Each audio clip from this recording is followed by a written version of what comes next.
Hey, good morning, everybody. You're back with the crew.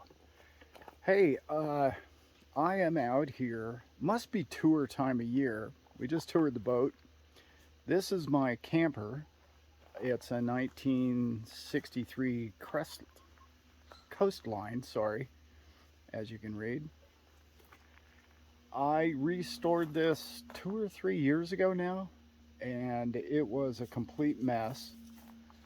And I've completely gone through the whole thing and I'm in the process of doing some work on it now. It's a bit messy on the inside, but I'm gonna shoot a video in a little different place and a little different angle. So I thought I'd two birds with one stone. We'll go ahead and show you the outside, as to you're not completely confused about where you're watching a video of some guy talk about cryptos, economy, finance, well-being, all the rest of it. Those of you who have followed our channel, you know what this is all about. Okay, so here we go. Here's kind of the entryway. Let me walk around the back. Watch my step. There's my tractor. There's my new tractor. That'll be a different video maybe. So, as I said, this thing has been completely restored. This area is a disaster back here, but it's a 63, and I did it from the bottom up. I literally took it off frame, reworked the entire thing, and well, it's beautiful, as you can see. We get a lot of comments, and a lot of people really kind of like the trailer. The outside skin I replaced, pulled every wall and the ceiling and the flooring off of it to redo the whole thing. So let's take a little quick walk around. If you guys want, I'll do a little more extensive, but this is just kind of to show you where I'm sitting now, basically. But here's the entryway. Went with a blue tile. That hatch is open because that's where I'm currently going to put I'm working on a water heater. It's going to go right there for the shower. Okay. This is a mess over here. This is the bedding we like to sleep on top of. So it's a mess right now because we have the underwater, the hot water heater system has got to be replaced. So I'm in the process of doing that. So I got everything kind of tore out. But those of you who have seen our videos, you've seen this angle many times before. Okay. But here's the upper, like you never got to see the ceiling or panoramic view of the inside of the trailer. So we have an outlet over there. Many people won't know what that is. That's actually a propane gas lantern. That's right. Light with propane, with gas. So we'll pan back over this way. Here's our little Princess stove. I've got to disconnect all the gas and then redo the gas in here. Our kitchen, I went through and redid all the cabinets. Like I say, inside and out, I replaced basically everything. Or I kept as much as possible in the trailer and kept it original. As you can see, almost all the wood is original, and it was a project. It took me, I'd say, better part of a year, off and on doing it, and I did it through the winter. And so here's the ceiling. That's a new item. Those are a must in a small little tight area, especially in the summertime. Get all the heat out of here. Can't do a full tour here yet because I'm still in the process of doing some stuff. But we're going on a big camping trip here pretty quick, so I've got to get the water heater in and for the shower and the toilet. And we have a toilet coming. Those of you who are my age, dinosaur age, or older, may actually know what one of these is.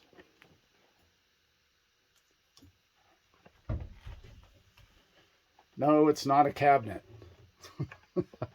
but it's pretty, I want to replace it so bad and put a refrigerator in. This is an ice box.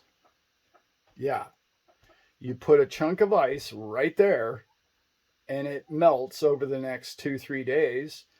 And there's a little drain hole in the back of it and it just drains out on the ground when it melts. That's your refrigerator. And that's the way we did it when I was a kid.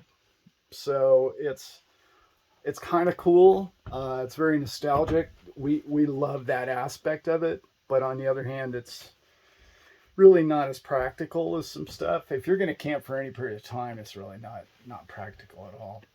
So right back here's where I'm going to shoot our next video. It's going to be this video. I'm just giving you a quick tour so you're like, hey, why is that guy in the corner with those curtains? Right here, we're going to have a bathroom. So you can see his big mirror. I completely gutted this and redid the entire thing. I sealed all the wood. I did, try not to get you too disoriented here. The flooring I rebuilt. I fiberglassed a pan underneath those slots that you can see, like a boat. Go figure, boat captain guy. And I did it so that's a shower drain. You just stand on top of that and it drains into the gray water tank down below. Okay? So this will be our shower and toilet, bathroom all in one. You'll shower in the same place. Very common, in particular with boats, to do that. Most Americans really aren't that used to it, but it's very European, and most European boats are actually built that way. Okay, this is a bit of a mess. This is not the heater I'm going to put in this. I'm decided on a different heater. This heater right here is that's a tankless water heater.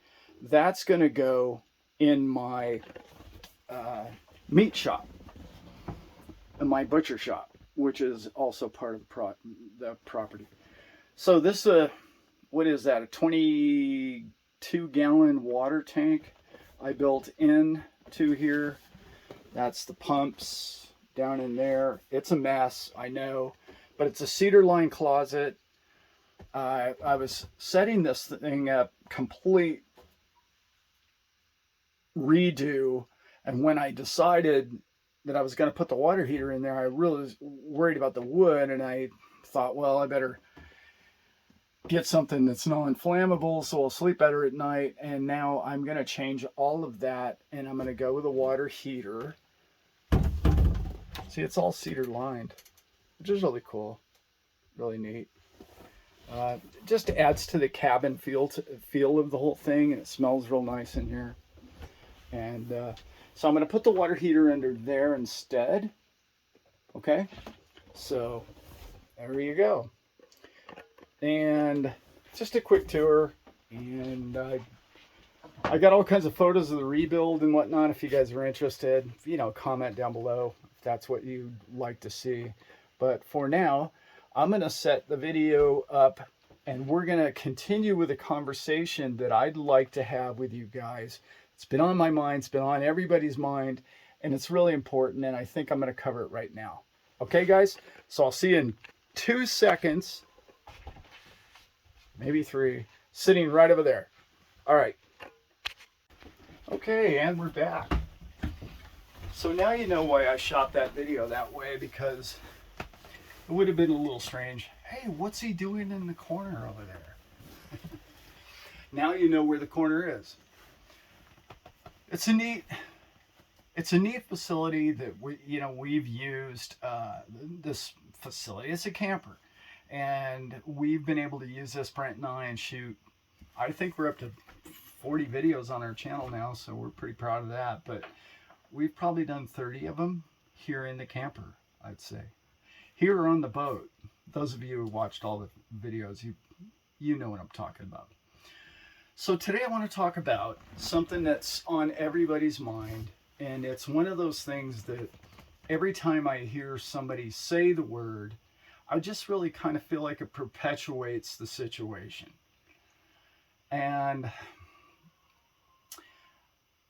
if you believe the word is recession, if you believe we're in a recession, which technically those of you who know what the term really means is just two consecutive quarters, okay, of a down economy.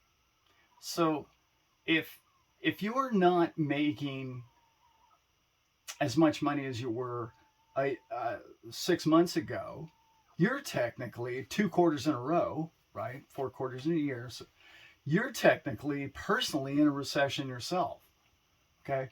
That's what's called a recession. So it's everywhere. I even heard the IMF talking about it today, and I heard you can't turn on anything without hearing the word. I want to talk specifically about what that means to you and I. To you and I, recession means a downturn. Means the economy isn't going to be doing as well as it was. Okay, we got all that, Alan, but what does that mean to me personally? That's really what I want to talk about. It's an individual thing. There's going to be half the people on the face of this planet don't even know they're in a recession. It's just some term and somebody said it on TV or every night and droned it into who they are. The people that are aware of it are going to live it. The people that are going to be swept up in it are going to be taken by it. Unfortunately, it's not something that, not unfortunately, fortunately, it's one of those things that doesn't have to interfere with your life. You tighten your belts, you do a little bit more, you find a little extra day job. There's plenty of work out there. It seems like this is a strange place or time to have a recession when there's so many people that I just talked to somebody who's very young, probably 18 years old, and she just applied 4 or 5 different places, and they're looking for help. So there's opportunity. So is it going to go into a depression? Depression is really a whole different ballgame. But no, I don't believe it is. I hope not for all of us anyway. So I really want to say, being optimistic in times like these, looking for opportunities in times like these, is really to your advantage. All of us can find opportunity in everything. We all have friends that we know, community that we know, people that are looking for help, that we can all kind of grow together and stick together. And I almost feel like this is a blessing in disguise. In other words, a tightening of who we are is the exact opposite of what we've gone through over the last 2 years. The last 2 years, what did we do? We got stuck in our houses. We got checks to spend on the internet, spend online, and support Amazon and bring packages to our house. Now, a little bit of recession, I'm going to say, is a good thing. I know, hear me out. I know. It's going to be good because I'm not going to be the crusty old guy that says, all right, those young kids, they don't get it. No, I'm not that guy. I've never been that guy. I believe in the youth, and I believe the youth is smarter and better and stronger and more informed than we ever were. And if that offends people my age, well, that's too bad. It's the truth. And we are living in a world that is moving at a pace that a recession is not going to slow this thing down. This commerce that we all do between all of us is thriving, and it's going to continue to thrive. So bringing us closer together, meaning relying upon each other and our neighbors just a little bit more than we used to, is a good thing. I think it's really going to be an advantage. It's hard to see that sometimes, especially if you've lost your job and you can't make your car payment or stuff like that. Wow, this is a benefit. I don't feel as if I'm being benefited by this. But the Fed is slowing things down intentionally. And we've talked about that in some other videos. And why are they doing that? Because at the pace that we were going, it was going to be a mess. I know. Everybody you talk to, every YouTube channel I've listened to in the last 2 months, well, you better buy a bunker, and you better dig a hole, and you better find some, weapons and food, and it's not going to be that kind of recession. That's my opinion. I think we're thriving. I think we're doing great. I think technology like blockchain is changing the way we do business. It's making things more economical, and technology makes things more economical and less expensive. What does less expensive mean to you and I? Easier to live, easier to support your family. So a lot of what we do with technology decreases, in other words, deflates our economy, makes it cheaper for all of us. And I've done a bunch of research about the 1800s, and we thrived in this country, and we were, quote unquote, in recessionary times, but we deflationary with our currency, with our monetary system was deflationary at the time. That helps you and I. That might not help the bankers, and it might not help Wall Street, but it helps you and I. Why? Things become cheaper.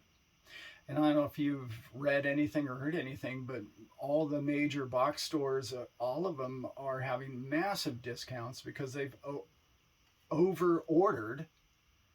And what does that mean to you? It's cheaper to you. So even though you may have to live on less, you should be able to live the same or equally lifestyle because things should get cheaper.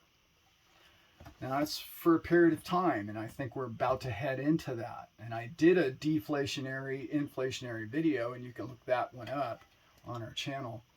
And that was really getting into what you would want to do and how you would want to survive something a little more crazy than I personally believe we're about to go through.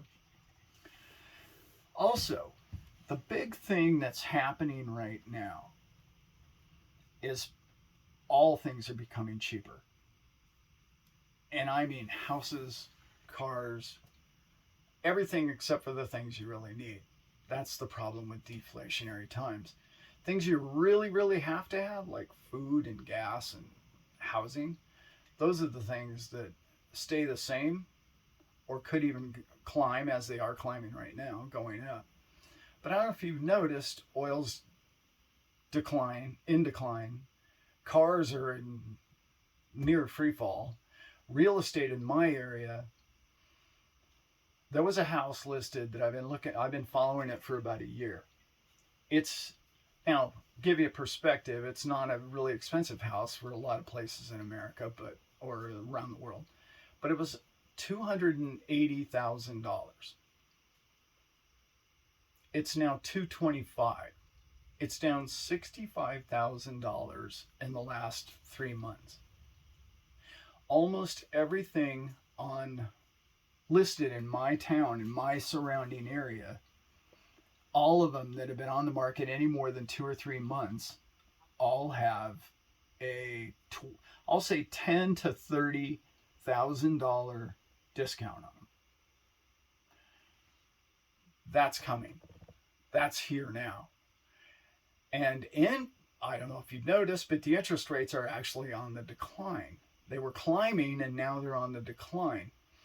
So if we can get those two to come together, I think we could be in a lot better times than you'll hear from a lot of other channels. So I want to make this really short. I want to address the recession, and I want to talk about it more often. And I want us to really not get into the technical side of what a recession is. I want to get into what it means to you and I, and how it affects our lives, and how we can avoid it changing our day-to-day lives in a negative way. because it doesn't need to be that way. If you believe in the powers that be change your life with their monetary systems, well, I don't. I think it affects our lives, but I think it affects your life if you are watching it every day, and every YouTube channel you're watching or every evening news you're watching is telling you how bad your life is. I think that you could end up with a bad day. And too much of this negative news is creating a lot of angst and worry and concern with a lot of people. And we don't need to be concerned. What you need to do is address the situation and think positively about where you're going to be and what you're going to do next. Can't change yesterday, you can change tomorrow. And you can work on different ways. And we're going to talk about different ways to earn income. We have in this channel before. But the explosion of blockchain and what it's doing to the world in the background, I really wanted to address this. I don't have the facts on it, but I just read an article this morning, and they said there's over a billion connected to blockchain sites. That's everything included. That's people, that's wallets, that's a billion? That sure snuck up on us, didn't it? I'm going to get more into that because I need to read more about it and find out exactly what that was. But I found it interesting that that's really creeping up. And everybody I talked to over the big weekend that we just went through was asking me, wow, crypto's dead, huh? That's too bad. Oh, that's gone. What are we going to do next? Like, nobody even looks what's next. Everybody says, oh, well, that's dead already. That's gone, you know. Oh, shoot, Bitcoin crashed. You know, it's out of everybody's minds. And it shouldn't be. It should be in the forefront of your mind because, let's face facts, what other opportunities do you have out there? On a financial level, what are you interested in? Are you looking at Wall Street? Are you buying oil futures? Are you buying corn or food futures? Are you buying a small farm? What are you doing to address your financial future? I think one of the opportunities obviously out there is any form of blockchain because it's coming. It's here. It's being adopted. Its adoption rate is going through the roof. Sure, the retail price is going down of these cryptos, which only means a buying opportunity for you guys out there. I really want to stress that. I think it's the time. I really want to make a lot of videos that are really going to be very repetitive about recession and about your opportunities in the coming future to address the next 2 years, 5 years, 10 years of your life. You have opportunities right now. It's hard to see because everybody's telling you the opposite. Not on this channel. We're going to tell you what you can do about it. We're going to tell you what you should be, a little slice of positive news every single day, and what you can be doing to look optimistically about tomorrow. Because again, technology makes things cheaper. Okay, guys, I'm going to let you guys go on that one. I'm going to try and do more of these short little videos. So if you see me tucked away in this corner, you now know where I'm at. And it's a beautiful little camper. And I might even let you guys in on a couple of little projects I got going on. The toilet and the shower and the hot water heater. And I think that's about it before we do our big camping trip. Okay, guys. Thanks. And I am